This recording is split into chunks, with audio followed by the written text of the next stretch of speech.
Hello, everyone, and welcome to Super Switch Headz, the premier Nintendo podcast in all of the internet. My name is Matthew Stoner. My name is Patrick Nisley. My name is David Howe, and boy, oh boy, ladies and gentlemen, we have a very special guest on today's episode. For the first time on the podcast, the one and only Ron Lechler has joined the show. Oh, thank you. Hello, it's me. Hi. How's it going, Ron? Great. How are you guys doing? Great. Pretty good, Ron. Oh, yeah. Thank you for being here. You are Yeah, it's my pleasure. you are here to talk about the great console war of the 90s. Our main focus of today's episode will be reminiscing of the great Sega Genesis versus the Super Nintendo, walking through some of those events that took place during that time, as well as using the great book Console Wars as kind of a structure for the discussion. Also in the news, we'll be talking about that. Pilotwings is coming to Nintendo Switch Online. If you're listening to this, maybe you've already played it. We finally got a trailer for the Mario movie, Super Mario. That's exciting. Some Splatoon 3 about the next Splatfest, as well as we got some look into the Nintendo Live in Japan, including a new Link statue from Tears of the Kingdom, and a whole bunch more. How's everyone doing? Doing pretty good. Yeah. We had a bit of a late start today. I've been dealing with a lot of weird technical issues. I got a new computer. So hi, if you're watching the YouTube, the video version here, I should be a little bit sharper. I'm still getting used to the webcam. I am glad to have you on, Ron. We thank you, buddy. talked about getting you on the show at some point. You're like, I've always been more of a Sega kid, and I was like, well, that seems like a great opportunity. Yeah. I feel like it's like an important perspective for sure. Oh yeah. How are you guys doing? I've been good over here. If you're watching the video form, I have some Halloween related stuff. This is a Rob Zombie mask. That's cool. Behind me, I'm doing a sketch covering Dragula as one of a sketch for my sketch team. So this is my character named Bob Zombie, who really loves the minions. Very good. You're a gentle minion. That's right. Yeah.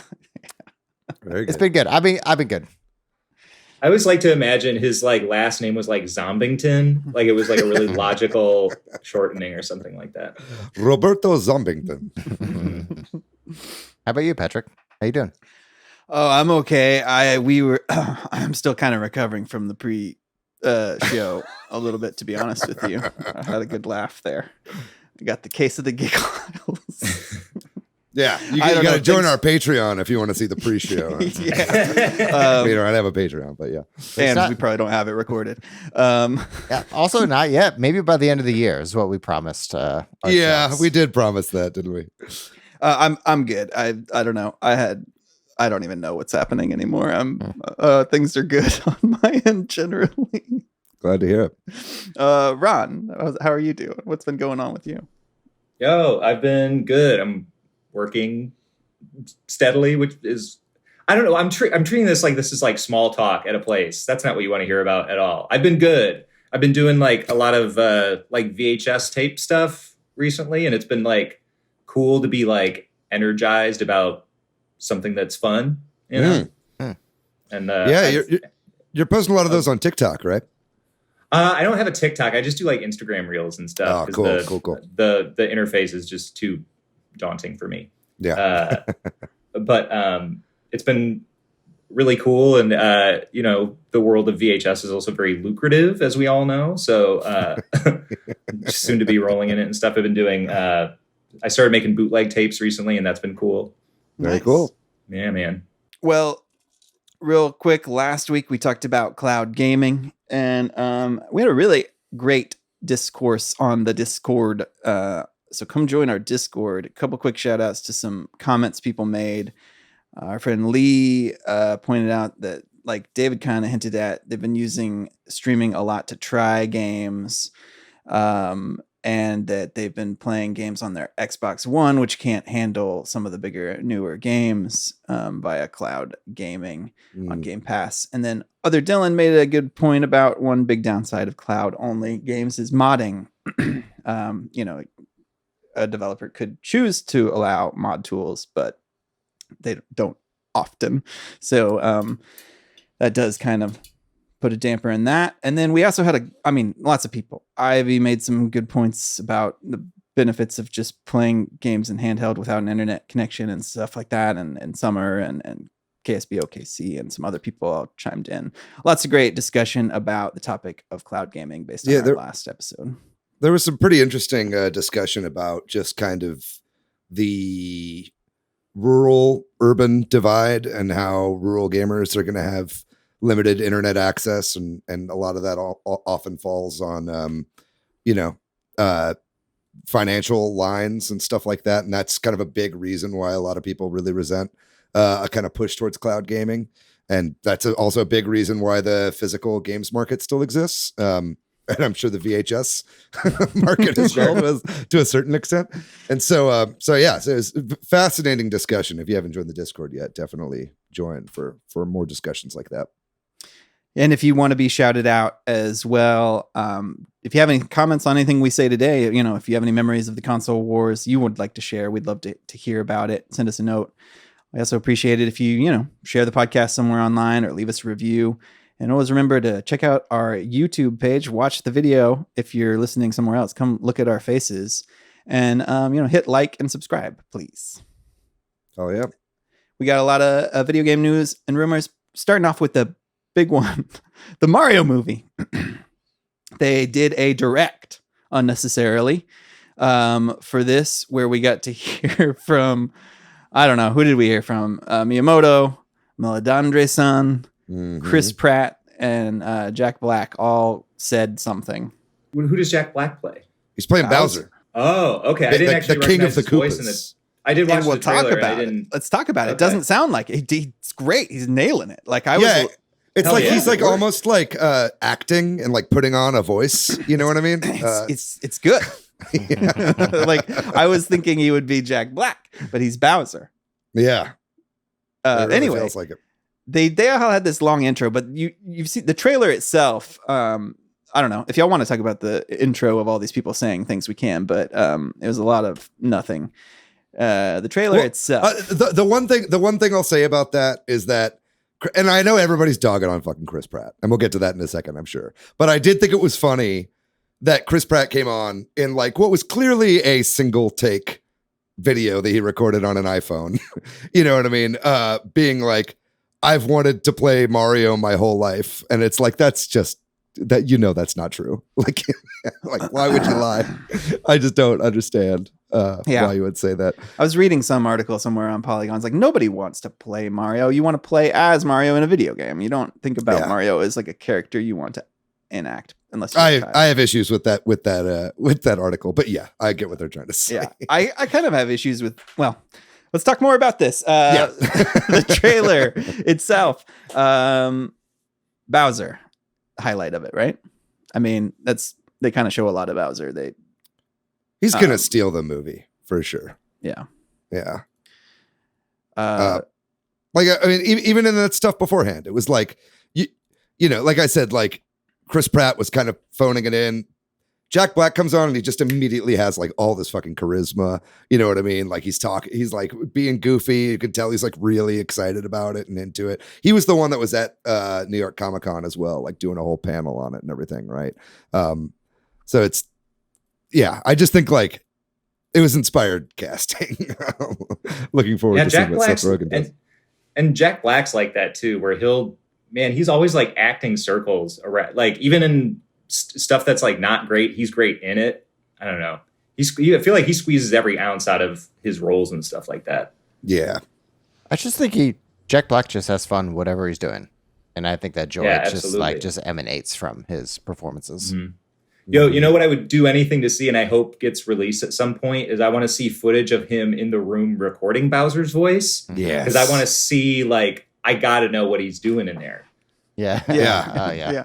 At the New York Comic Con panel, there's like video of it online, and he just for about 2 minutes just talks as if he's Bowser, just like does the Bowser voice for about 2 minutes, and he just sounds like a wrestler. He's like, I'm gonna kill you and your whole family, and I ate Godzilla and like all this stuff, and it's like, and it's so dumb, but it's like he's having the time of his life. You could tell it's like, and he's like an actual real gamer, you know. So this is like, he's really excited, but beyond just the voice acting, and we'll get to Chris Pratt, I'm sure, in a second, but like the movie looks good. Right. Yeah. Like it was far surpassed what I expected from this teaser trailer. I was expecting like a 45-second thing with a slowed down pop song and like some reverberant piano notes. We got a little bit of that. We did, but like, but I mean, like, I love that it opened with this actual scene. You know what I mean? And it was funny too with the penguins. Mm-hmm. It was like we actually got a pretty good look at like what the humor is going to be like, kind of what the flow of it's going to be like, and visually it looked amazing, right? Yes. Agreed about all those points. And they didn't show a ton of stuff, right? Like they showed the penguin scene like you're talking about, and then we saw Mario presumably arrive in the Mushroom Kingdom from the real world, right? I guess, maybe. And like we get to hear a little bit of Toad and a little bit of Mario, and that's about it, right? Yeah. I got a theory that he's coming from New Donk City, right? Because I mean, we know Donkey Kong and Cranky Kong are going to be in this movie, voiced by Seth Rogen and Fred Armisen, respectively. And so I got a feeling that all the Donkey Kong stuff is going to be at the beginning of the movie, and he kind of gets warped to the Mushroom Kingdom from New Donk City, and it's kind of set in the Odyssey universe or whatever, right? That's fun. I like that. So it's like, even though he has like a Brooklyn accent, maybe he's working or like New York as we know it. Like he's got a New Donk City accent. Yeah. That's exactly what I was thinking. Yeah. Well, let's do it. Let's talk about Chris Pratt because we hear. I mean, unless you want to say something about Toad, we get to hear Toad's voice. I thought that was good. They pitched up Keegan-Michael Key, I think. Yeah. It sounds all right. Yeah. And then we hear Mario, and I don't know. It doesn't sound terrible. I guess it just sounds like a dude talking, which I don't know. Yeah. It didn't sound particularly Italian to me. No, it certainly didn't. What I've been seeing online is it sounds like Linda Belcher. Linda Belcher. Yeah. Once you shared that, I was like, now I can't unhear it. Yeah. Yeah. I don't know. It's disappointing, right? But it's also 9 words that Chris Pratt spoke in this thing, right? So you can't really pass judgment yet, but it is, Chris Pratt's been hyping it up as like something you've never experienced in the Mario universe before, and it's like, I guess Chris Pratt has never just spoken as himself in the Mario universe before, so I guess you're right.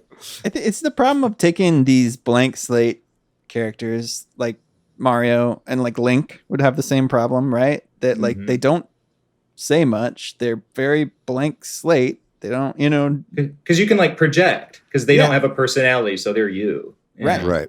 That's why they don't, have dialogue in the games, right? Yeah, and why they haven't made a movie yet, I guess. So we'll see if past the Blade Runner for kids that was 1993 Mario Brothers. Yeah, I think I don't know what else is there. Anything? Matthew, go ahead. I don't know. Well, Mario looks, he looks different, but it's only because we've been staring at the same version of Mario for like the past 25 years. And so it's going to take some time to adjust. But after we adjust to this movie version of Mario, we won't talk about it anymore.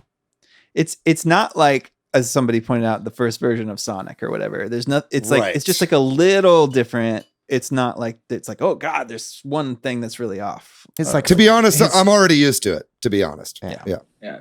It's kind of like when you see like a Simpsons drawing that's like off model, where it's like just a little off. I don't know. Mm-hmm. Yep. Like a Simpsons model that's just got white skim. I knew something was off. What were you saying, Matt? Mario's face is just like a little bit wider, like kind of more round. And like the eyes are also a little bit more circular than kind of rectangular, I guess. Yeah. And he's not 75% butt. The ass is too flat. We need to come to terms with that. Yeah. We talked about it before, but It's just a problem. It's erasure, I think. Well, I don't know if there's anything else to say about that. Anybody wants to mention about Mario movie? I mean, we could talk about this for literally an hour, but yeah. Well, it just made me think, like, when I was watching the trailer today, because I know that, like, when Chris Pratt was cast, there was kind of like a minor backlash for that or whatever. And it just seems to me like the stakes are high because Mario is like one of those properties that people grew up with. So sometimes like stuff like that just feels like personal, Totally. It's like when a movie like that comes out, it's hard to not think it's about you in some small way. Yeah. So I don't know. That being said, I think like Chris Pratt is like whack as hell, and I hope he's not successful. I kind of wish him ill. Yeah. I don't hate the guy. I just want a plague to befall both of his houses. Well, I'm sure we'll talk more about this when we get more trailers and when it comes out next year and all that. But I'm gonna be there. I'm gonna be there day one. I'm like going to see this movie. This movie looks great. I'm excited. Whatever the voice is, if I have to watch it in French because the French voice actor sounds great, then so be it. Whoa. I'd love to see the Italian dub. It's out there. It's online. Yeah. Hell yeah. New Pokemon trailer came out. A new Pokemon Scarlet, Pokemon Violet trailer came out last week. A 14-minute long video posted up. I don't know. We're notoriously bad at covering Pokemon. I feel like there's a giraffe thing, and that's what happened. Anybody? I didn't know. I admittedly did not watch this, so I can't. I watched it while I did other things, so I didn't watch it. I listened to it, and I also didn't watch it. So. It's fine. Sorry, Pokemon fans, we failed you again. We continue to let you down. Pilotwings. It looks great. It looks great. Hold on. Before we move on. Yeah. It looks great. I can't believe we got a 14-minute version of it. We always talk about this. How long has this game been done? I wonder if it was done at the same time as Arceus. We have all this footage and all this content, and we're still, I guess, we're a little more than a month out of its release. Yeah. It's great. Yeah, and to be honest, I'm sold already. Like, I'm going to get this game. You know, I don't think that I need, like, unless like reviews come out and they're awful, which they won't be because Pokemon always reviews well. Like, I'm pretty much gonna get this game. You know, having skipped out on the last couple releases that they put out. You know, like Arceus. I loved Arceus. I don't think I bought that game. I think I'm playing somebody else's copy of that game. You're playing my copy. Yeah, that's what it is. Thank you, Matt. I got appreciate that. Also, you didn't watch the trailer because you're already buying it. That's like a power move. I think that's cool, man. Yeah, well, you know, it's like when you already want to see a movie, you're like, I'll just see the stuff when I'm watching the movie. You know what I mean? It's kind of the same with games, right? Yeah. Well, Pilotwings 64 is coming to the Switch Online Plus expansion pack in a couple of days. October 13th, I think maybe, what is that, day after this podcast comes out? So I guess the news here is that we have that date, right? We know that this is the game we're getting in October. And also, isn't there been some news that this is going to be 60 frames per second where the original was not? Yeah. Have you seen this? It's not, Nintendo didn't come out and say that that's what's going on, but it's clear from all the footage that they've released, right? And actually Game Explain did a little bit of a comparison video, and I think they talked about this, that in the original Pilotwings for N64, the game, like the menus are 60 frames per second, but then when you actually play the game, it's like 30 and below because it's trying to, you know, render the whole world. And it was one of the first launch games. Even then, there weren't that many 60 frames per second N64 games. So I think basically what happened is in making this emulated version, NERD or whoever is working on this, basically just uncapped the frame rate, right? And didn't limit it to it, right? Which is really cool. And it's awesome. And it makes me I mean, I'm excited for this because you guys all know I love Pilotwings games. I love Pilotwings 64. I just hope that this means future games that come to NSO also get little tweaks like this to make them more modern. Nice. Also, fucking ace trailer that they dropped on Twitter for this thing. Did you guys see that trailer? Yeah, it's kind of sexy. It's like really sexual. Yeah. Really? Yeah, he's like, don't you love flying like a bird? And it's like, haven't you ever wanted to have a jetpack? Rocket belt. Yeah, it was fucking cool. It was funny. Nice. Over in Japan, Nintendo Live was an event happened this past weekend. I guess this event is something that happens in Japan, but has been on hiatus due to COVID. So there hasn't been one in several years, but there were like concerts and, like Matt said at the top, a big Link statue for the new Legend of Zelda Tears of the Kingdom. Still hard for me to say that because I just want to say Breath of the Wild 2. Yep. Get used to it though, right? At some point. Some point, but we see like a big Link with the arm thing. And then did y'all watch the concert? Like there was like an Animal Crossing and Splatoon 3 concert. I actually watched some of them. Yeah, kind of fun. I watched a bit of the Splatoon concert. It was really cool. I love when they do these, right? Like they usually have whoever the idols are for that game do a show, and then they'll always have like KK Slider open for them, which I think is really funny. Yeah, I mean, it was great. I love this show. I'd love to be in Japan for one of these sometime. It just seems like a blast to see these characters as like holograms on the screen is really fucking funny. Yeah, it is. Yeah. I had to do my fry dance while watching it, of course. Very good. And then speaking of Splatoon 3 and Pokemon, a new Splatfest has been announced for early November. I guess 11th of November. It's going to be based on the Pokemon, sort of in honor of Pokemon Scarlet and Violet, and it's going to be about whether you'd be grass, fire, or water, right? Like type. Yeah. What would you pick for your starter, right? How are they going to frame that? I wonder. What do you mean? Like, will they mention Pokemon, or will it be like? Yeah. They've done it before. I think they did for whenever Let's Go Eevee and Let's Go Pikachu came out. I think they did one or the other. Maybe it was that one or a different one, but I'm sure it'll be like those 3 Pokemon on screen. I mean, they've done the fucking Ninja Turtles before in Splatoon. They like said, which Ninja Turtle do you like best? Oh yeah, they did do that, didn't they? Yeah. Remember the great race war of Splatoon 2? What? I think I know what you're referencing. Yeah. It was like, do you want to go on Team Inkling or Team Octoling? Yeah. And it was just like comparing the 2 races of the Splatoon universe against each other.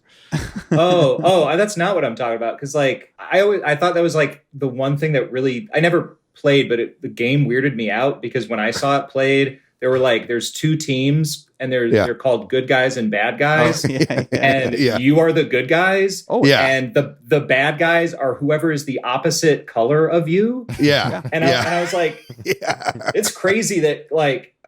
Because I can imagine kids being so enthusiastic about playing this. They're like, I can't wait to apply this later in my life. Like, you're always the good guys. Yeah. Just lessons that I've absorbed through osmosis.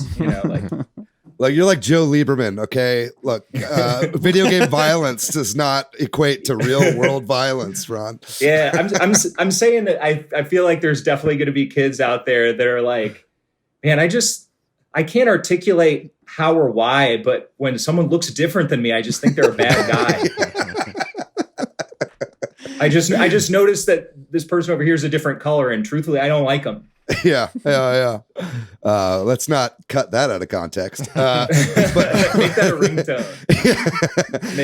You could have a ringtone of me saying that. Totally. But yeah, either way, I'm excited for this. And if you want to play with us for this next Splatfest, we'll be putting up a poll in our Discord. If that's not already been done yet, I think I need to do that actually. So join our Discord and check it out. And if you want to play with us during the Splatfest, be sure to join that, and we'd love to play with you. A game that we won't be able to play online past late November, though, is Killer Queen Black. Killer Queen Black is on the Switch as well as now other consoles. It's the console version, and it's on PC too, of Killer Queen, the arcade game.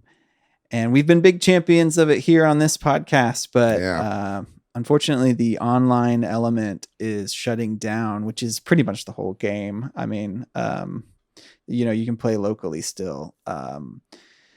But I guess this has something it's going to be happening at the end of November. So you got another month and a half to squeeze out of this game online. But I guess this has something to do with the servers or the way they've built the architecture for the online. And it's something to do with Amazon, some service that they had that is now going to be shut down or is already shut down, I think, right?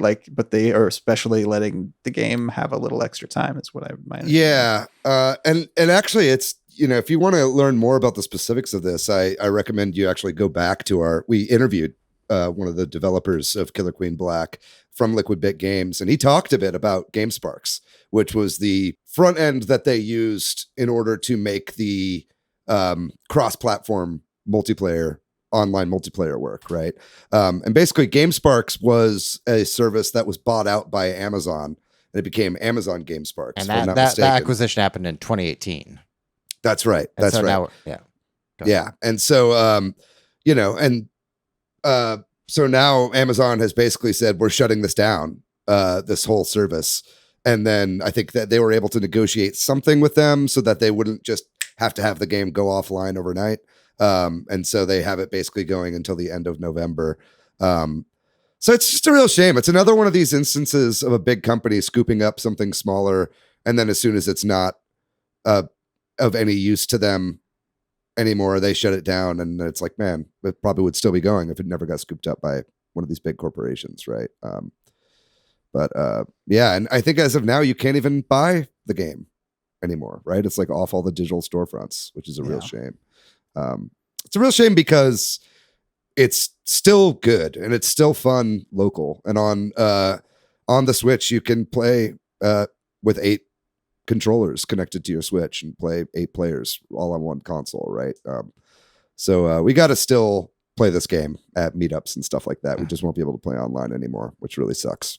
And we should schedule an online play before November 30th. Yeah, I would love that. Yeah. It's one of my favorite Switch games, so I'm really sad to see it go. Another reason to reach out to us or join our Discord. Let us know when you're free. we'll find you time to play some Killer Queen Black. And if you don't have the game, better fucking find a copy at Walmart or something. Yeah, they did sell physical copies. Yeah. Moving on, CD Projekt Red, makers of The Witcher and Cyberpunk games, past week they put out this video and information, sort of a roadmap for themselves for the next 10 years or something like that, they said. Where or maybe even beyond, or just sort of a big plan of games they're going to be putting out, including new Witcher games and new Cyberpunk, a sequel. Kind of interesting to have them do that, right? Especially after Cyberpunk was so long anticipated and delayed and all that. And then that was part of theoretically all the backlash, though maybe not the most important part. I don't know, just kind of an interesting decision, because most of the time you see video games trending towards less announcement to the public of this sort of thing, right? Yeah, I think that this was probably more for their investors than anything else. Right. They are a publicly traded company, and not only just are they a software manufacturer, they also obviously own GOG. And so, they need to let their investors know that it's worth continuing to invest in them, even if it's going to take a long time. But I'm a huge fan of Cyberpunk 2077. I love that game. And I'm happy to hear that they're making a sequel to it coming out at some point. I'm not going to expect it for the next 10 years because I think they've actually shifted all their development over to Unreal Engine. So that's going to be a whole change in process. But This is also interesting to me because this was like a 15-minute video that talks about the next 10 years. And there was a bunch of rumors that CD Projekt Red would also be one of the companies that would get acquired by some of these other larger corporations. But this tells me that they're planning out their 10 years. David, what you said, communicating to their investors to say, like, this is our plan. We don't want to get bought out by any of these, your Amazons or your Sonys or your Microsofts. Continue to invest in us, and we want to continue to see our vision that comes from within.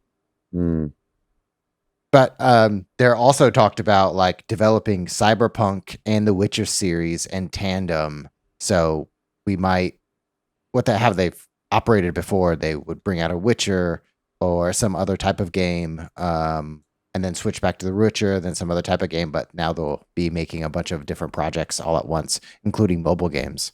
Yeah, I mean, I'm for it. I think it's good. I understand what you're saying though, Patrick, in that like the hype that grew because they announced Cyberpunk 2077 way too early seems to have been forgotten by them now. You know what I mean? But I think, I don't know. Yeah. I think they've taught the entire games industry a lesson about releasing games before they're ready. And I don't think that that's one that they're going to forget. Right. Right. So, you know, that it just so happens right now that CD Projekt Red is in people's good graces after the anime came out. Cyberpunk Edge Runners was a great hit. I just finished that show, by the way. It's excellent. Really wild show and very sad at the end. But you know, I think people are actually, you know, it has more concurrent players now than ever in the past. The game on Steam right now, right? So they're kind of at an all-time high. So I get them wanting to strike while the iron's hot to, you know, convince their investors that it's worth it. They sold 20 million copies of Cyberpunk, so it might have got a bad backlash, but it's selling. Witcher 3 has sold 40 million, so it's halfway there, and it's only been out a year and a half. Yeah, 2020 it came out. Yeah. Oh, okay. That's how time works. 2 years. That's a lot of copies. I don't know. I'll play it eventually.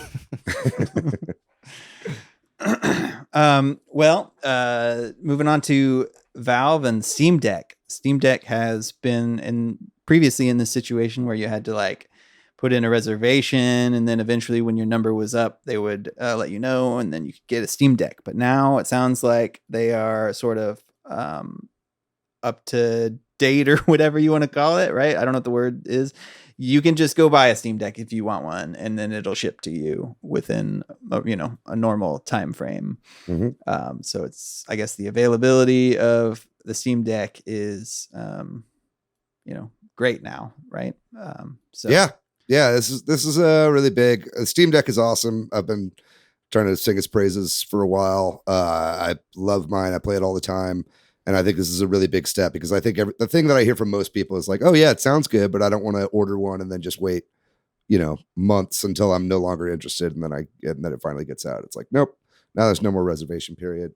So I think the next step will be actually getting this thing in store shelves and actually getting it out in the public. I think that's when they'll actually start selling a lot more. And then our last news item mostly is just to kind of bring us into our main topic and thinking about the console wars. But apparently there are some, I don't know what you call it, dirty games that publishers were trying to put on the Switch and were rejected because of nudity. A game called Hot Tentacles Shooter announced that they were unable to get approved because of obscene content for their game. And I know we have talked previously about how in the Switch era, Nintendo has allowed some nudity and stuff on the eShop, and there are indeed still some. So it doesn't seem like it's entirely clear what the line here is, though I'm not. Yeah. Also, this is specifically the only headline like from all the news articles that y'all sent me that sounds like it's from Weekend Update. You know what I'm saying? It's like, the game Hot Wet Shooting Tentacles was rejected for some reason. You know what I'm saying? It just feels it's such a farce. I don't know. Yeah. Hot tentacle shooting. That is cum, dude. Like, yeah. I'm not stupid, That being said, I'm not for censorship of content for any reason. You went to grad school. Yeah, You can't pull one on you. It's funny. I mean, there is a game on the eShop right now I'm looking at called Hentai, Make Love Not War. So I mean, there's lots of stuff, but I mean, I guess it's Nintendo draws the line at like tentacle penetration. I don't know what was in this game exactly. But it's been weird. We have been seeing this new Nintendo where they do allow stuff like this. You know what I mean? There's tons of like lewd games on the Switch. And even there was a game recently, I forget what it was, but it was one of these visual novels that Steam actually was like, we're not putting this on Steam, but Nintendo was like, we're cool. We're going to put up the uncensored version. Oh. Right. What, so what was it? Let me see if I can find it. Matt, are you playing videos of hentai? Well, games? I'm just like, He's doing research. It was it's research for the podcast. I was just like, what do the conversations have to be like in that boardroom? Be like, what hot tentacle shooter? What about ass blaster? yeah. Maybe it's the title, right? Yeah. But it was a game called Chaos Head Noah, which apparently was banned for like gore reasons on Steam, right? And I think actually since then there was a big backlash, and Valve has since reversed that and said that they're re-looking at some of their ratings board stuff, because Valve has straight up porn games on it, right, on Steam, right? So it's just weird where the line falls, but I'm happy that it's not, Nintendo is no longer just like a kids company, right? Like they know their market, whether or not tentacle shooter makes it through or not. That's a hot tentacle shooter, David. Hot tentacle shooter. So, right, my bad. But that takes us into our main topic, where we can go back to an era where Sega used this sort of family-friendly image of Nintendo to play off of it and be a little more adult and grotesque and what have you, to appeal to people. Yeah, but I think I played Hot Tentacle Shooter for Sega. But we're going to take a break, and when we come back, we're going to talk about the console wars and our memories thereof.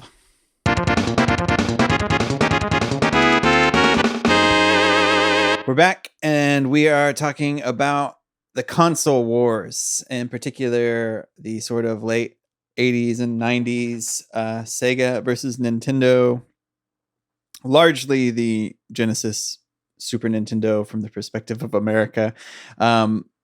Just briefly, there have been other console wars of sorts over the years before and after, but this is sort of the big one, right? And I think that we're going to take the perspective of maybe kind of just reminiscing about our own memories and sort of that perspective, rather than like tons and tons of facts. You know what I mean? We'd have to do research for that, And if you're interested in that, there's a lot of resources, right? Like the book Matt mentioned, Console Wars, and there's a show based on that book too, right? Documentary. Yeah. That's on which I think CBS All Access. Or like Paramount, or it's Paramount. I guess Plus it's Paramount Plus now. Yeah. Which I think they were for a while. I don't know if that got shelved, but they were doing like a dramatic fictionalized version of it. Yeah. I don't know if that's still happening. Yeah, because the book, we should mention, the book is like that, right? It's like a dramatized history, right? Like it's from the perspective of Tom Kalinske, who became the CEO of Sega of America. And so it kind of jumps sometimes perspective, but it's mostly from that perspective. And it's kind of like there's dialogue, and it's like as if it's happening rather than like a recollection of facts. But anyway, the big picture thing to take away, I guess, is that, Sega was Nintendo. Where do we start, right? Like, so there was a console crash in the US, right? Mm-hmm. And so, a bunch of video game machines had been pumped out, and cheap cartridges were being made, and the market was flooded with bad games. And so Nintendo kind of beat that by kind of having a tight hold over who could put games out for their system, and you have to pay them for their cartridges and all that, right? And so that's where the Nintendo seal of approval came from. Yes. Right? Yeah. And that allowed the NES to succeed in America, right? And Sega had, what was it called? The the Master System, right? Which is sort of the same 8-bit era, but that wasn't very successful. And so when they were going to make the successor to it, the Genesis here in America, and the Mega Drive elsewhere, they were able to compete here in America and in Europe, at least, not so much in Japan, by, I don't know, things we'll talk about, right? Like here in the episode in our memories of, but like, I think by getting it out first, Right. which is a big thing, by being real edgy, right? We'll talk about that a lot, I'm sure, because I think that's a big part of it. And I mean, by being edgy in their marketing, not just, but also by being edgy in the content, right? Yeah, and like the tude, right? It's like Sonic's known for his attitude, you know. And making fun of Nintendo and their commercials and that sort of thing. And it sparked here, and we all grew up with it, you know, and this sort of tribalism among kids, right? To some degree, at least.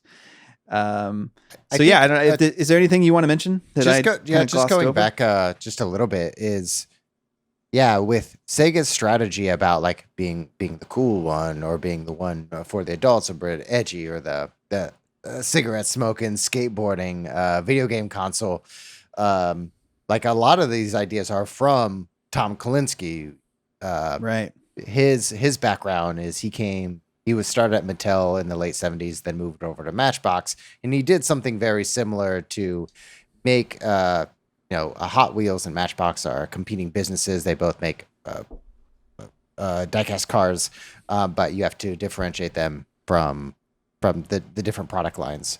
When he came over to Sega, he had no experience in the video game industry, but he was just really good at making things stand out from competitors. And that's kind of what he did. And his strategy behind that was to make Sega seem opposite and cooler than Nintendo.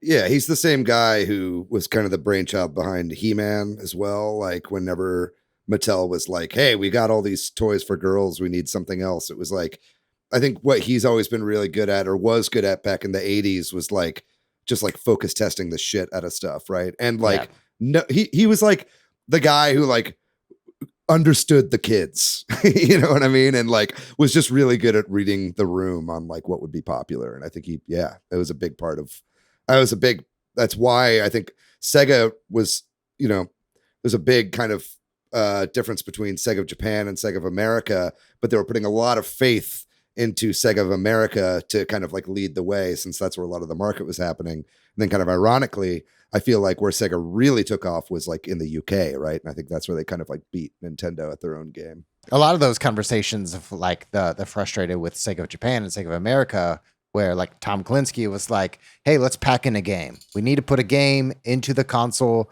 When people buy the game in the US, they want the value. And that was a big, you could read about it in the book or in the Paramount Plus special. But I think that's a fascinating one where, you know, there was a big decision at that time where if you bought a console, it didn't come with a game. But Sega really popularized that idea of having a pack-in game. And not just a pack-in game, because they had Altered Beast, right? But then when they put out Sonic, to put that in with it, right? That was a big controversy, I think, for a lot of the people in Japan. A flagship game. This new big game, why would you give it away for free, right? But I think to the point of y'all are making, that was one of the interesting things about it too, is that a lot of his decisions were kind of met with resistance from Sega of Japan, except for by like the head, right? Like a lot of times I think the board or whatever didn't like it, but I don't know remember who or what. A lot of people at Sega Japan didn't like these decisions, but somebody had faith in whatever he was going to do and allowed him to do it, and it worked in the West at least. So anyway, Ron, we brought you on because you said you were a Sega lad. A Sega kid. I wouldn't have said lad, but yeah, absolutely. That's a shout out. I was a Sega kid for sure. That's the thing is like, at the time, I didn't even understand that there was like a console war going on, and even into adulthood, I didn't know this, but like, I always knew what side of it I was on. That's pretty much all I knew. Do you know why or how you got, is it just happenstance? Oh, we were poor. I think that was probably like the main thing. But also my family always like opted for whatever was like kind of the alternative thing somehow. And I think because my brother and I, maybe because we were, I don't know, just the kind of kids we were, I think my mom understood that something less wholesome appealed to us. Cause we didn't we didn't watch Sesame Street in the house or there was really just nothing wholesome in my home. Like we just didn't have, we weren't interested in stuff like that. What was on your like childhood TV rotation, if not like Sesame Street? Oh, well, I watched a lot of TV Land when I was a kid. So I watched like a lot of like I Love Lucy, and I watched a lot of game shows. Oh, and X-Men. I watched hella X-Men as a kid. Yeah. That kind of puts some of your comedic styling into perspective now that you mentioned. Oh, absolutely. I think I do have. There is definitely like a sort of like kind of antiquated bent to my humor. Sure. Yeah, it's definitely like what you get exposed to, because you're not in control of what you get exposed to at an early age.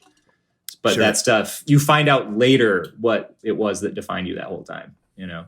And like Sega for me kind of feels like, or it's more like when you look at the scope of my life, Sega makes sense. And if my whole life was the way it was, but we had Nintendo, it would feel like out of sync somehow. You know what I mean? And like, I think because like Nintendo never really like took with me because I had that gap sort of filled already. So even when my family got when we got like an N64, it's still like, I'm still like a Sega person because like I kind of stopped playing video games after that. Like I didn't really play a lot of like N64, and like I was a little brother, so I didn't get to play video games a lot. I was mostly watching. Right. You know? Totally. I'm curious what y'all think about like this ideas of like a Sega person, because like that's a demographic that Sega of America was marketing to. Like, what does that mean, either at the time or what does that mean today? I feel like if we did like a sort of clickbait video thing where you had 10 people sit across from me and talk to me for 4 minutes, and I can tell you if they're a Nintendo person or a Sega person. And I can't promise I would be right, but I'd be confident about all my choices. Yeah. You know what I'm saying? Yeah. It's just like, it's more like, Sega feels like a little older. And like Matt, when you were talking about like, it's the cigarette smoking one. Yeah. It's also like, I think we're kind of avoiding saying it's like trash. It's like trash for trash people. And like, Yeah. and like, I identify with that. I don't know. Yeah. Sure. Well, I think it's kind of a working class chip on my shoulder thing too. You know, when I was a kid, I only had Sega. You know, like I can say that.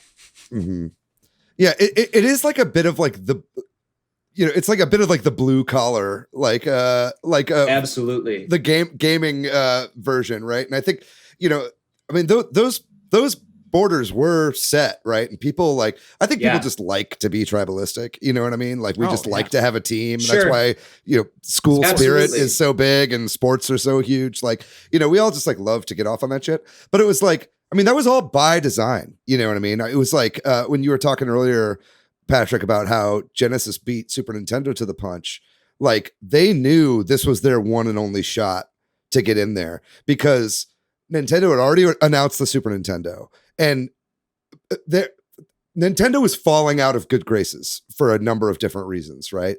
Like consumers were pissed off that they had invested so much money into the NES and they weren't going to be able to play these games on the new system, right? They were like, man, we bought all these fucking games and now you're putting out a new thing and I can't play any of those games on it. Like that, we would be pissed now if the Switch 2 came out. We couldn't play any of our Switches on it, right?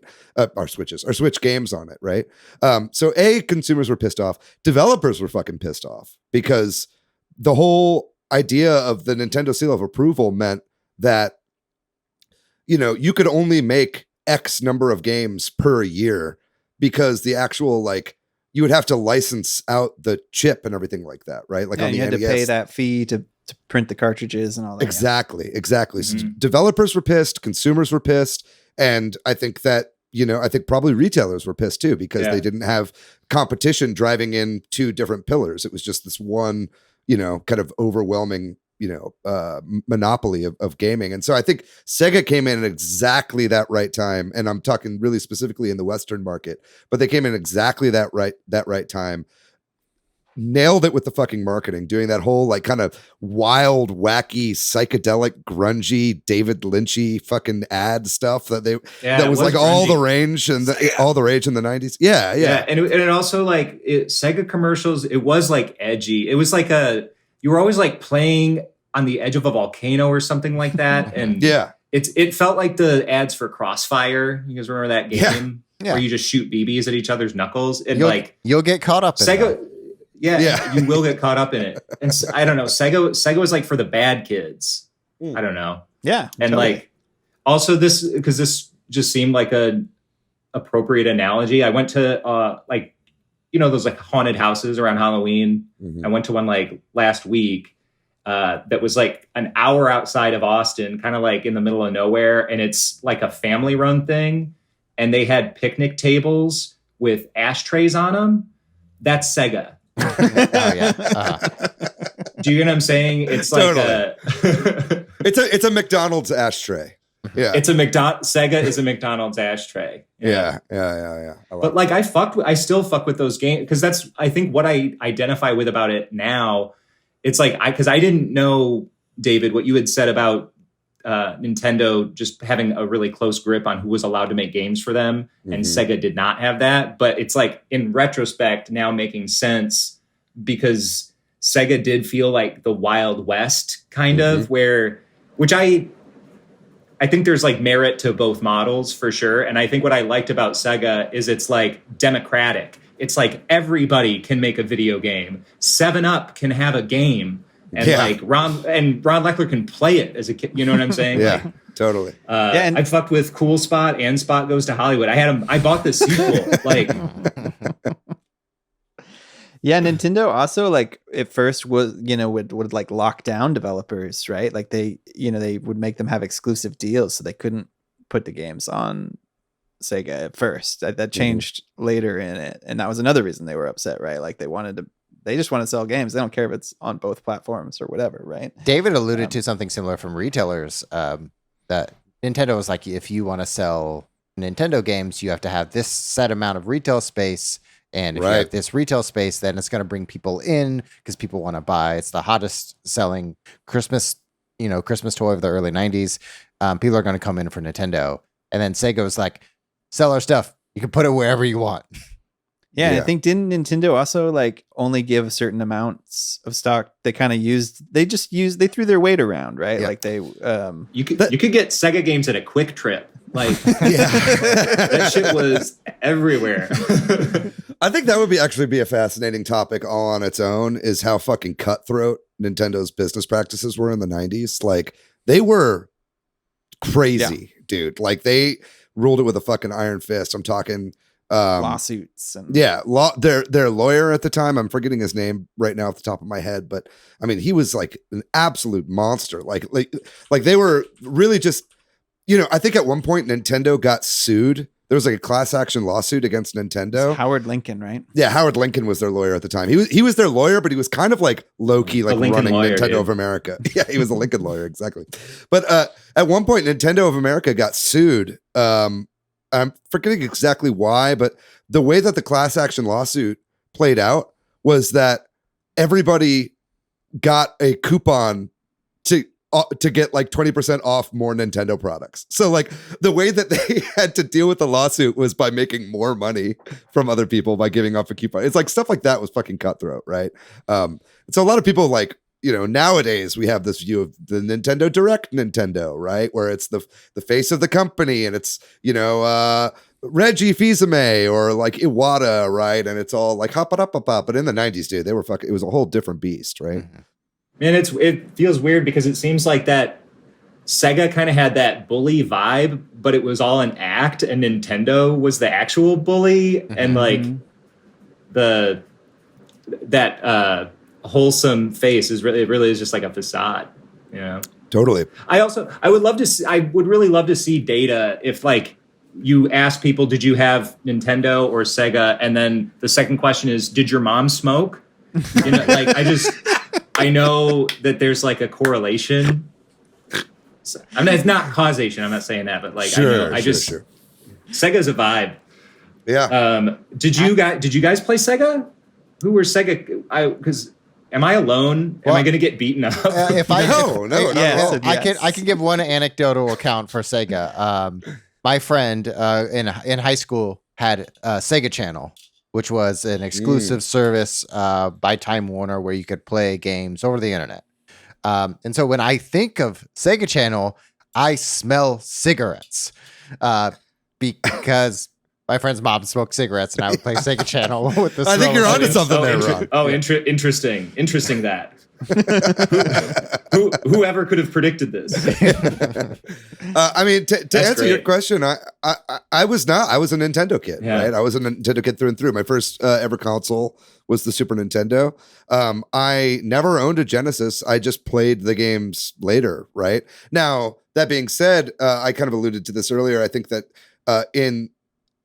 overall, I think Nintendo won the console wars in the United States, right? I think that there was a divide for sure, but it was definitely the opposite in places like the UK and most of Europe, right?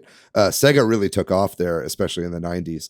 And the way I got exposed to Sega was going over. I have cousins that live in England, so when I was a kid, occasionally your cousin always had the other console. Yes. I had cousins with smoke, Nintendo. Yeah, and it was cool, and it was great, and for me, I almost like it made it feel even more foreign in a way, right? Because I was like in this other country, you know what I mean, and I was playing this other console that I wasn't used to, and so for me, it was kind of this like ooh, and that was my first exposure to Sonic, right? Yeah, it's also crazy because, like, as you say that, it makes me realize that, to me, Nintendo seemed very, like, other because it was, like, it was boxy and Sega was sleek. And, like, the controller for a Nintendo is gray, black, and red, and it's a rectangle. It looks like such a Soviet knockoff thing.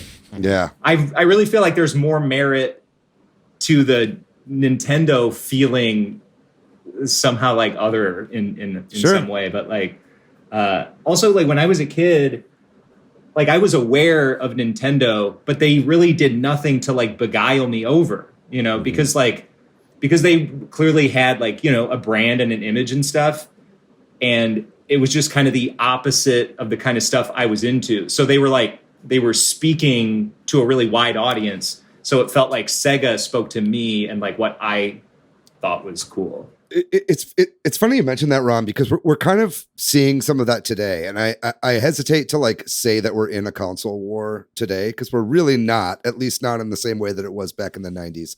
I think that some people still are fanboys and people love to still pick people sides. are tribalistic. Yeah, totally.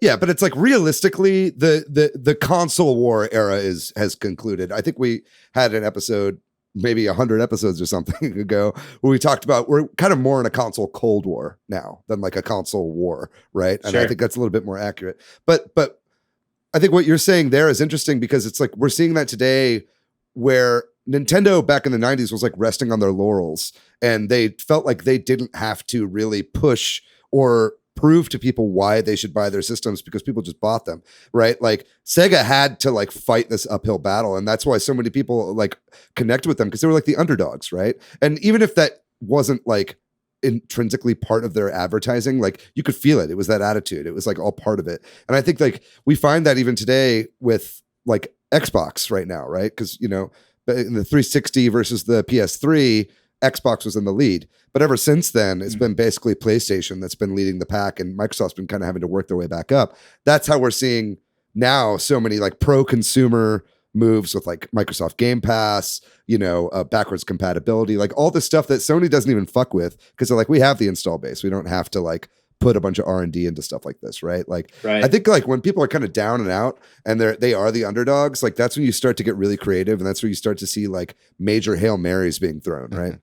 Yeah, and that's what I loved about Sega, because like everything that we've said about it that's like negative in any way, I think it's all true, but also like for me, like the bug is the feature. Like the things that are wrong with it are, I'm not. Yeah, it's not even that I have like a thing against Nintendo. It's just like I just found my lane really early or whatever, and I thought it was like I loved. And my mom smoked. She quit 12 years ago. We're all very proud. Congratulations. Yeah, absolutely. And now I play Nintendo. But Merry Christmas, Ron. Like, what a great ad that would be. But I remember like the Wild West element to it, because what I still remember fondly about Sega is the just wild, obscure shit that you could play. And I saw a lot of these games now people don't even like know about, which is like, did people ever play? My favorite game for Sega was a game called Haunting, starring Poltergeist. Do people know this game? No. Yo, you play the ghost of a kid who died on a faulty skateboard, and now he's haunting the family that owns the company. And you you possess stuff in their house, and then it turns all haunted, and there's like some animation, and then they flee and leave the room, and you get points for scaring them and stuff.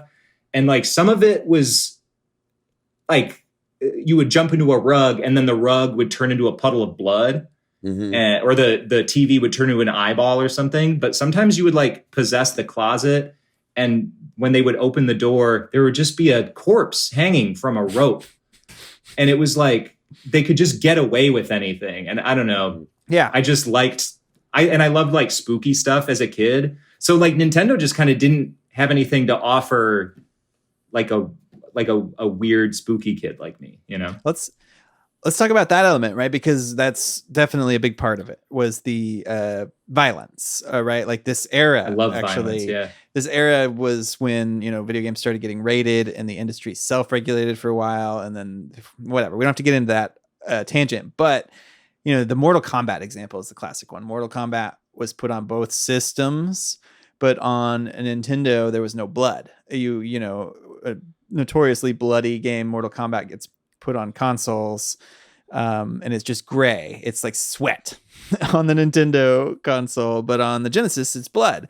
And I remember that was a big thing for me and my friends at that time, because we played Mortal Kombat in the arcades, and it's like, we're excited to get it. And then you get your Nintendo version, and you feel like you lost something, Yeah, man. Like, see, that's the thing, because I'm not trying to cast stones or anything, but like as a kid, when I would see like Mortal Kombat on Nintendo with no blood, I'd be like, that is some Mark shit. You're like, what are you gonna go tell teacher? Like what the fuck is wrong with you, dude? Like, I don't know. Like I definitely like also admittedly had an attitude about it that I think I like still kind of carry around in some way. I mean, it's clearly very easy for me to get back to that place. Yeah. I'm already feeling a lot of animosity in this Zoom call right now. No, I mean, that was a huge thing, right? I mean, I kind of brought it up earlier when I called you Joe Lieberman, but that was like, there was a huge court case. A lot of it was around Mortal Kombat, right? And another big one was Night Trap. Right? Which was for the Sega CD. And that was kind of, it was like, oh, there's these like skimpy lingerie girls. They get like slaughtered by this demon or whatever. And they totally got that whole game wrong. Like that game is actually like pretty fucking tame, to be honest, right? Like it's not like the sex romp that like all these politicians made it out to be, right? But I think that at the end, what happened was that only made people want to play Sega games more. You know what I mean? And I think that also after that, you start to see Nintendo be like, fuck. I mean, like maybe we're starting to lose out. That's what I feel like. It was like the late 90s where you started to see Nintendo match some of that marketing energy that Sega brought to it. Like if you look at some like 90s Game Boy ads, like they're really weirdly horny, and like the Game Boy Pocket ads were like super horny. It was like, oh, you can fuck with a Game Boy in your pocket or whatever. Like that was basically what the ads were. And so it's like, and it does feel like they're trying to do it, but they don't know how yet. Yeah, it's totally very cute. Yeah. But that's a good point too, right? We didn't talk about the Genesis print ads. I mean, we talked kind of about some of the TV ads, and some of those weren't maybe quite as racy. They were more edgy in a different way. But like the print ads had like, not nudity, but like, provocative sexuality in them. Yeah, and that sort of thing. Sega is fucking John McEnroe. It's like a dark horse thing. I also want a list of all the things we've compared Sega to. Yeah. Because and just like mash them up in Photoshop or something. Yeah. I also feel like if you showed that list to someone, everybody would be like, I know exactly what you mean. Yeah. Like people, we understand this like intrinsically somehow. Well, I think a lot of that you can attribute to the I forget what their names were, who were the ad agency that Sega hired for that, but they were the guys who did the whole MTV branding, right? So like basically that makes a lot of sense. Yeah, so they basically hired them straight off the back of their MTV campaigns and brought them right onto Sega, and it was a lot of that fast cutting, a lot of screaming, and it was like a punk absolutely. attitude, right? Yeah. Do you guys remember the MTV show Next? I think so. Yeah. Next is also Sega. Oh yeah, yeah. That's just another thing that is Sega. Yeah. There's a couple Sega ads that are print ads specifically, but there's one that shows a joystick from a top-down view that's clearly a dick with the sand over, and it says, "The more you play with it, the harder it gets." Yep. There you go. Because I watched like some of the ads in like that YouTube link, and I just noticed it's always like kind of dark. It's like dark and moody, and maybe there's like smoke. I don't know. Yeah, it's just a lot of fog machines. A lot of fog machines. And it does kind of go back to that point that it feels like Nintendo was really focused on like, making a quality product and game. Which, good. But then like Sega was kind of more concerned about like looking cool. Yep. Yeah. Which also makes sense why I would love it. You know what I'm saying? Like it was like, it just had it like. It worked. Yeah, it worked. I mean, and just marketing notwithstanding, like the Genesis also, the big marketing thing was Genesis does what Nintendo don't, right? Like, so they were already punching below the belt at that point, right? But it was like, but not only just in their marketing, like the Genesis had a leg up on a lot of stuff that Nintendo didn't really have. Like it had a way better sound chip for one. The Super Nintendo ended up going with a lot lower software, software audio, I guess. I don't know. Yeah. Not sure what the exact term also, is. Also, like I vaguely even like remember that there were like in Sega games you could hear voices and stuff, and it was like more like that kind of like arcade 2-second audio clip kind of a voice, but Sega really just had kind of like that 8-bit sound for a while. It felt like. Yeah, I mean, they were able to do really fast, like scrolling speeds and stuff. Like that's what made Sonic possible, right? Like, sure. It was all about like the speed and the kind of attitude and stuff like that. It went beyond marketing, But I think and it's not that Nintendo games couldn't do that. It's just like they focused on that at the hardware level when they were building up the console, right? I mean, that stuff was interesting to me, and I think in other ways too. They always really tried to push the envelope, right? Like you were talking about Sega Channel, Matt. Like that came out here in the US. Nintendo had something similar to that. They had the Satellaview system in Japan, but that never, ever made its way over here in the US, right? And, the fucking modem and shit for the Genesis, like, barely anybody even had internet at those times, and yet they were still pushing it here. Sega CD, they came out with the CD add-on. That was the first CD add-on to anything ever. The 32X, all these like weird Frankenstein things you would like add on to your Genesis to like snap it into place. And Sonic and Knuckles, they just like tried all this crazy shit, right? And a lot of it failed spectacularly, right? I mean, we could talk some about. And I don't really have time, but it's like going past the Genesis into like the Sega Saturn and then into the Dreamcast, both of which were pretty remarkable failures in their own right, even though they were amazing systems. They were never afraid to like put their fucking foot in the ring and like be innovative in ways that Nintendo was like very reticent to go there because they didn't want to give up their market cap and they didn't want to take a huge hit. Right. And wasn't there was like an adapter for the Genesis to play your Master System games, right? Because one of the criticisms of the Super Nintendo was that, like you said, David, we have to buy this new thing and I can't even play my old games on it. And Right. Sega was like, you can on ours, not that Exactly. the Master System sold very well in the US. See, but once again, like that's thrifty, dude. It's like it's appealing to poor. It's for poor people. Yeah. And I say this with like Sega is a homemade Halloween costume, dude. It's like it's special. I don't know. Yeah. And also like when we were talking about the violence, I think that was also just part of what I liked about it, because there was a part of me that was like, I knew that Nintendo didn't do stuff like that. And I was like, yo, what is Sega or what does Nintendo not want me to see? It like did kind of have that like reverse psychology effect too. Like you were talking about, David. And like, did you guys ever play Mutant League Football? Yeah. This is, okay, fuck yeah. Like that, I loved that game as a kid. And it like, I don't know, it had, because Sega, so many people were allowed to put games on it, you could find really unique stuff. And it had like a sense of humor that appealed to me at an early age that it's just not the kind of thing that would fit in Nintendo. But like in Mutant League Football, you could bribe the referee. And when the referee would start calling stuff in your favor, the other team would murder him and he would explode in a pool of blood on the field. And it's like, it's really gruesome.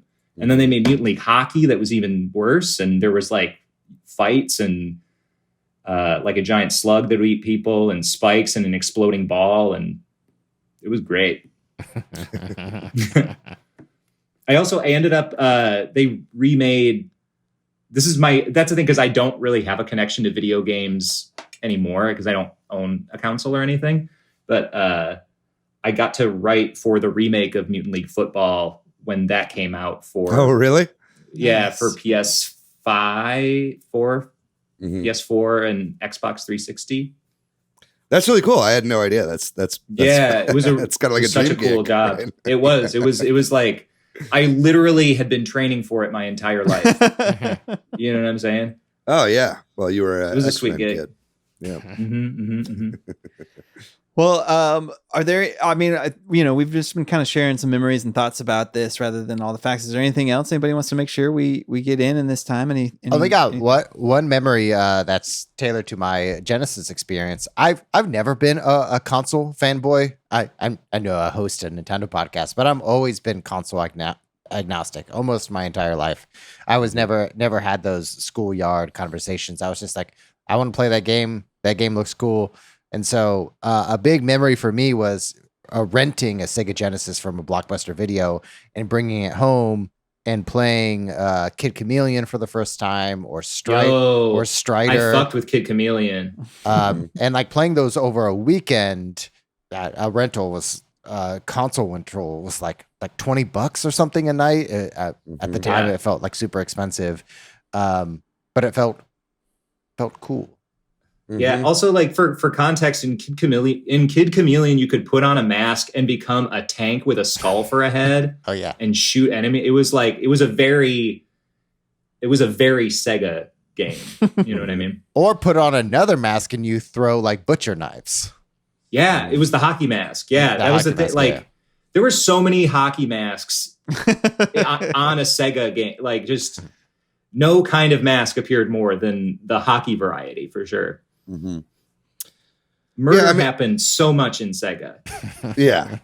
Well, it's what the kids wanted, right? I mean, it was, it's the same reason that the kids, when he came up with He-Man, Tom Kalinske, it was like they want a dude that's mostly naked that kills people. Yeah, like and that's like another thing, because I was a bit too young. I missed like the popular era of He-Man, but I had He-Man toys because, again, they were in the clearance section at this point. Sure. So like I would have like, I always was experiencing stuff like a couple of years after other people, it felt like. Yeah, I think the one thing I think, we should say is, ultimately, obviously, Sega lost in the long run in their whole kind of dream of being another pillar versus Nintendo. I like to say that they came in second. Sure. Yeah. They came in second out of two, but especially it's like once Sony stepped into the ring and Sony put out the PlayStation, that killed the the Saturn, Mhm. and then it was an uphill battle until they Yeah. failed with the Dreamcast, and then in the early 2000s they stepped out of the console market entirely and they started just making games. And that was when we really saw, that was like the trippiest time for me. It was when like the GameCube was out, and all of a sudden you're getting all these Dreamcast games. You're getting Skies of Arcadia and Sonic Adventure and Phantasy Star Online and all this shit, like on Nintendo consoles. Is a really trippy time, right? And then past that, whenever I feel like the Xbox came out, I feel like the Xbox was kind of like took some of that energy of Sega. It was almost kind of like the Dreamcast 2. You know what I mean? It had the sequel to Shenmue and stuff like that, and Jet Grind Radio Future or whatever, right? And that was kind of like the era of the Sega consoles, like finally coming to an end. And and now like Sega still makes weird decisions all the time, right? But they're certainly not the same company that they were back then, right? It was a different time, and B, there was a different company, right? They had entirely different leadership, and so it's just interesting to see like where they ended up now, with Nintendo still kind of paving the way. And Nintendo's had ups and downs too, I mean, like that, not all of their consoles have been at the top, GameCube being one of them, and Wii U obviously, right? So just kind of interesting to see where all that ended up in the long run. That would have made a great outro, but I did want to share, because you like wrapped up the history of it, but I did want to share one thing, which is that like, my memory of the Genesis is strictly, all my friends had Nintendo and my family and all that, but I had one friend who had both. And I think his dad his dad was really into it. Like his dad had like a Game Gear, and I remember seeing and think about now, with the Switch, but I remember whatever year that was, like, early 90s, seeing a color handheld thing and watching him play Sonic on that, it was mind blowing. And also, like, I respect someone who plays Nintendo so much more than some prick kid who's got both. Like, fuck you, coward. Like, I hate this kid from this story. You already hate him. We're not friends anymore. Good. No, he had a Sega and his mom didn't smoke cigarettes. But I do remember, like, his name was Chris Pratt. We could play whatever at his house. Yeah, it was stepping on Koopas. whatever. Yeah, Turtles. Yeah, dude, I love Mario. See, because I like Mario's vibe, because I would love to eat a handful of mushrooms and crush turtles with a hammer. That sounds awesome. Yeah. All right, well, that does it for our talk on the console wars. We're going to take another short break, and when we come back, we're going to talk about games we've been playing recently. Pretty much all I'm doing is playing Splatoon. I actually have played a few other games, but they're not really like mentionable. Oh, come on, ways. mention them. I'll mention them. I've been playing Mario Kart Live Home Circuit, however you say that, because my son's been pulling that out, and we've been building stuff in our house. It's just fun. That's cool. And then I played some Smash with my cousin and a friend, and that was fun. But really, all I do is play Salmon Run in Splatoon 3. Where are you at on your catalog right now, by the way? Like 89 or something. Damn. I mean, that is a lot of Salmon Run, because you get points a lot slower in Salmon Run for your catalog. You do. Yeah. Yeah. That's cool. I just got to the one emote that I really wanted Ooh, nice. for my catalog, so feeling pretty good about it. 76. Yeah, I guess I'll go next since I'm talking over your bit right now. But yeah, I mean, I've been playing a lot of the same stuff too. I've been really kind of wanting to get back into Cyberpunk now that I finished that anime. I loved the anime, by the way. If you haven't watched Cyberpunk Edge Runners, it's really excellent, hyper violent, and the really great story and awesome characters. And yeah, it's just like so many times in that game, you're like, I think every single background in that anime is a real place inside Night City in the game, right? And it's just so cool to see, you know, and then in the game, they've since added content from the anime, right? Like, I think with mods, you can like stay in the houses that people stay at, like in the show and stuff like that. So I really want to get back into that. But other than that, I've been playing a lot of the same stuff. I've been playing Splatoon. The one thing I do want to give a shout out to is Live Alive. I've started playing that game for our JRPG club coming up.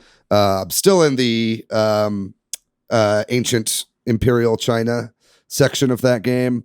And I played a bit of it before, like I played the demo and I played a few of the other stories leading up to it. But I think I'm just going to restart the whole game now that we're all playing together and kind of play them in order. I think we're doing for our JRPG club on the Discord, we're doing Imperial China first and then playing the rest sequentially. I think that's what most people are doing. And so, so I'm having a pretty good time with that game so far. And then finally, the last game I've been playing this week, I've gotten back into the Metal Gear Solid series for my stream series. And I played through Metal Gear Solid Ground Zeroes on stream, which is just like a 2-hour game. Love that Ground kind of Zeroes. leads. Yeah. It's like mostly a sequel to Peace Walker, kind of leading into Metal Gear Solid 5, right? And so that was like a single stream game, right? And then just most recently, I played Metal Gear. I've started Metal Gear Solid 5: The Phantom Pain, which I'm really, really, really enjoying so far. It's definitely a lot different tonally from all the other Metal Gear Solid games. It's like kind of humorless. You know what I mean? Like, I feel like all the other Metal Gear Solid games are kind of really funny, and this is kind of very, very serious. And I think, but it's got one of like the best openings I've ever seen or played in a video game in my life. Like, it was absolutely mind blowing, just like the start of this game. And so I'm really looking forward to this. I don't know exactly how much of this game I'm going to stream because it's a lot longer than all the other Metal Gear Solid games and also like a lot more mission based than the other ones. Right. But I'm loving it so far. It'll definitely be, it'll wrap up my year of Kojima very well, I think. And I've been having a great time streaming all that stuff. And now that I have a fancy new computer, it actually plays well on stream. So definitely tune in for those. After this, you're gonna do Death Stranding? We'll see. I don't know that I'll stream it, but I'll certainly play it. I bought it on my Steam Deck, so it's like I'm definitely looking forward to, like, there's no way I'm not going to play that game now. I'm like a huge Kojima convert at this point, right? And I can't believe I've never played one of his games before this year. But yeah, definitely looking forward to that. I just feel like that'd be another huge investment of time, and maybe I just want to start fucking around with other things to stream whenever I'm done with this year. But that's about it for me. What about you, Matt? What have you been playing this week? I haven't been playing a lot of games, but I did go to a new immersive thing in Sugarland. It's called the Department of Wonder. The Department of Wonder. It is, so it's in Sugarland, outside of Houston. It's put together by a bunch of people that worked on movies. But it's like an immersive video game / art experience. It was the opening weekend. Tickets are about $30. But I was fascinated by its design because you start in like a tent and you hear the story. You hear lore, and you know me, I fucking love lore. Give me that fucking lore. And you have a physical thing which you use to collect light throughout the experience. So it's very much like a video game. Sounds cool. It's very fascinating. It is in downtown Sugarland. So I think it'll probably do well for a couple of years. It's mostly for, we'll see how it goes. It's mostly for kids. So there's like kids everywhere. And then my partner and I were, maybe the few adults. Where are your kids? We don't Can't you see them? They're right here. My invisible children. But it mostly feels like something that you would experience at like a Disneyland or Disney World, but something that's not like a Disney property or like a Nintendo property. It's something completely unique. And maybe we get more of these experiences, these immersive video game art experiences that kind of tie together kind of the ideas about a video game in this like 10,000 foot building. It's interesting. They're gonna. What I learned is they're gonna scale up, starting in Sugarland, but they're gonna be maybe all over the country or different states coming soon. I went to Houston for that, so. That's tight. But I also did Rothko Chapel, and I got to go to Rothko Chapel That's cool. at least once a year. I fucking love Rothko so much. That does it for me. Going to museums and shit. Ron, what have you been playing? I've played only like two video games within the last, I don't know, I'd say 10 months. And there was one, it's one of those time waster games for your phone where, those games where like if you pay money, you can do so much better at the game. Oh yeah. And that's the point. Pay It's to one of win. those. It's absolutely one of those. And I never paid any money, but it's like a version, it's like Risk, but it's World War I and everybody has mechs. And I was like playing that game. What's it called? That's the thing. It's like they all have the same kind of name. It's like, it's like Age of Iron Order. I don't know. I think it's Iron Order. Yeah. And there was like this. So everybody else on the board was clearly like a computer, and you can like tell this when you're playing. But then there was like one other real person, and he was like, "Hey, do you want to invade Bolivia tomorrow?" And I was like, yeah, I really do. And he's like, we were trying to like coordinate the time. And I was like, I'm in Texas. I'm on Central Time. And he goes, oh, I'm in Ohio. What time zone is that? And that's when I realized this is like a kid. And I'm like 33. And then I just stopped playing. I thought you were going to say he was from Bolivia. No, that would have been great. Bolivia did not get invaded. As a person from Ohio and the official spokesperson of Ohio, we love invading Bolivia. What time zone is Ohio? Matthew, can you allude? I think it's in our I have time no zone. idea. I don't know. It's a central time zone. We don't know. It's a vacuum. Mm-hmm. It's Eastern.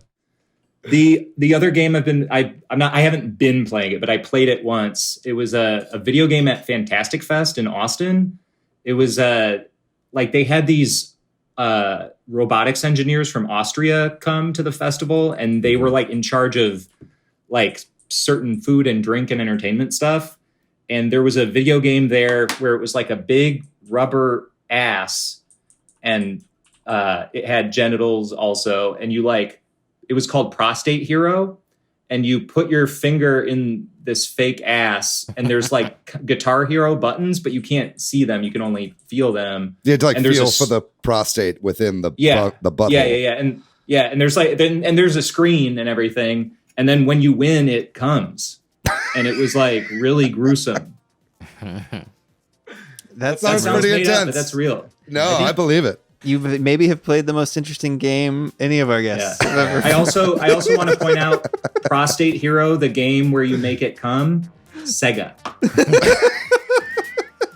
Definitely a Sega game. We found it.